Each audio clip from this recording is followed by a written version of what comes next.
Right, the kiln was fired 2 days ago, so it's going to be cold now. Just going to unpack it and see what comes out.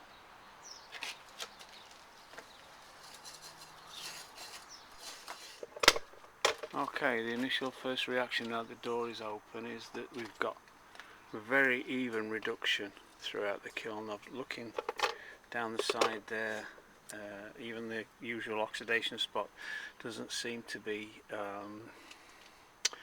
it doesn't seem to have happened this time. So some nice results on the dolomite glaze. Beautiful reds coming through on the chinos. This one here has bubbled a little bit on here, but it's not too bad. That's a nice pot, nice even reduction. Be interesting to see what's on the other side of this pot, see whether or not it flashes as oxidation on the other side, but it's still a little bit too warm to touch. I can just about touch it. It's dinner plate hot, but we'll let it cool down a little bit, have a cup of tea, and have a look at some individual ones in a minute. Just finishing off my cup of tea and my beautiful Russell Kingston mug, one of the best young potters in the UK at the moment. I'll put a link in the bio down the bottom, just to have a look at his work.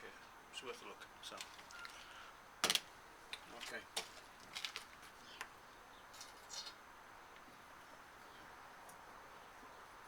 Just need a piece of wood. Just knock this.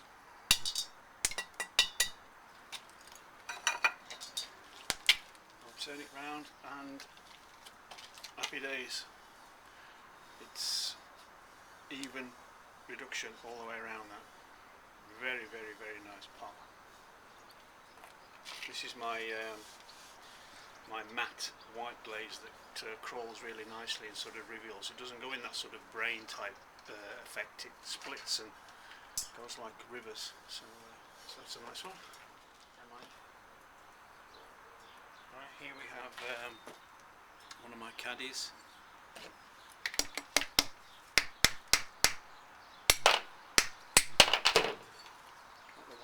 I fire the lids separately so they don't stick. That's one of the lidded caddies. They seem to have come out all nice.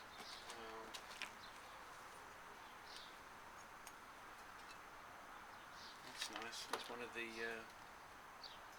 landscape tea bowls. It's got a really nice pink blush on the white slip there.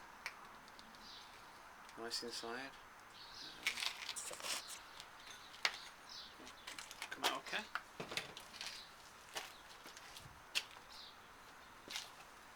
This is my black clay, and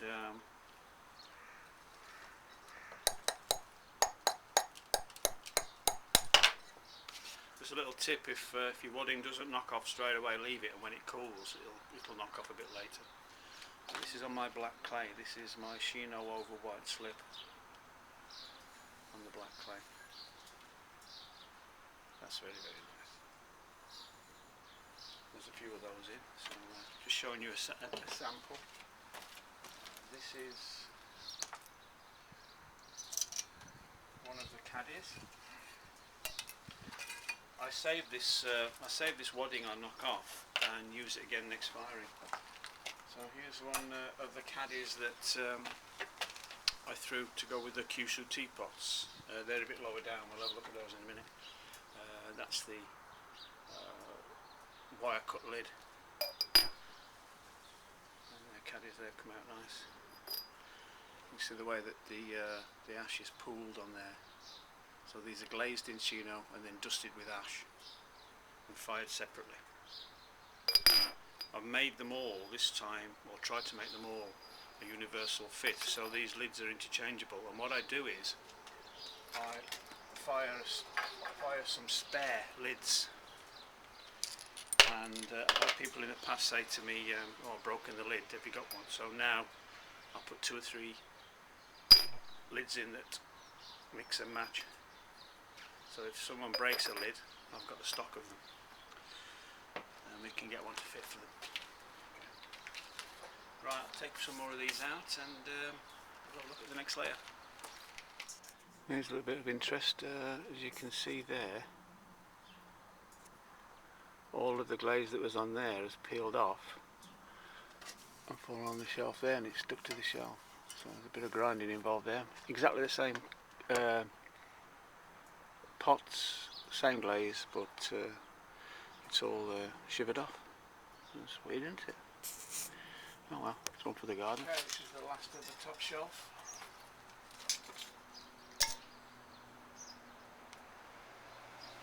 I found my bit of wood to knock these off.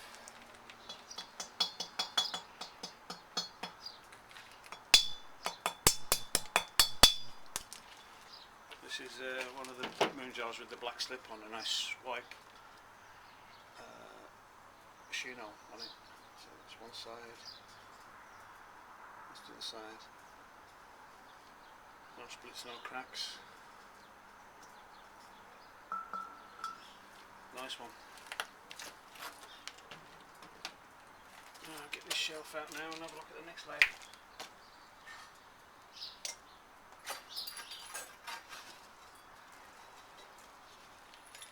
To grind that off in a bit.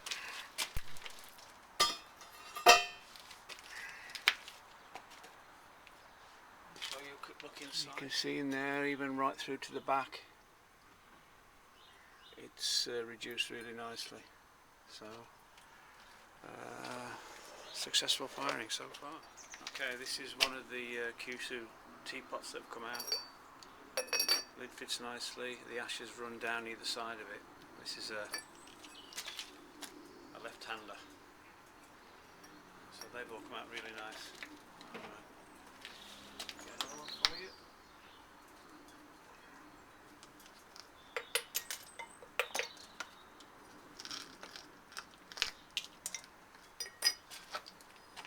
And there's a right-hander. That's pulled really nicely there.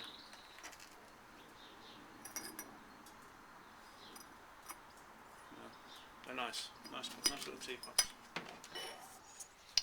Okay, here's another little teapot where I put extra ash on, and it's run down and it's pulled perfectly on the rim there. It's not run. So when things turn out well,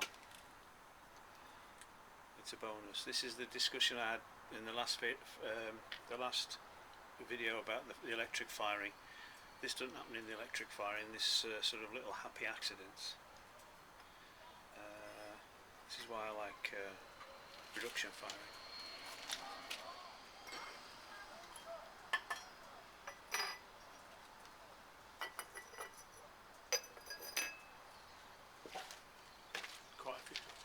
Quite a few of these coming out.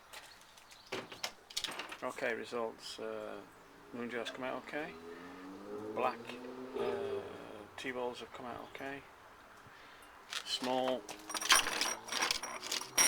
caddies to go with the Kyushu teapots have come out okay. The larger caddies have come out nice, they always come out nice. Dolomite T-balls have come out nicely. Plenty of little teapots, and then some larger teapots here. This one here, this one's got to be, needs a little bit of grinding to make that one fit. I made that a little too snug. And there's a large moon jar at the back with the sweep of chino glaze. So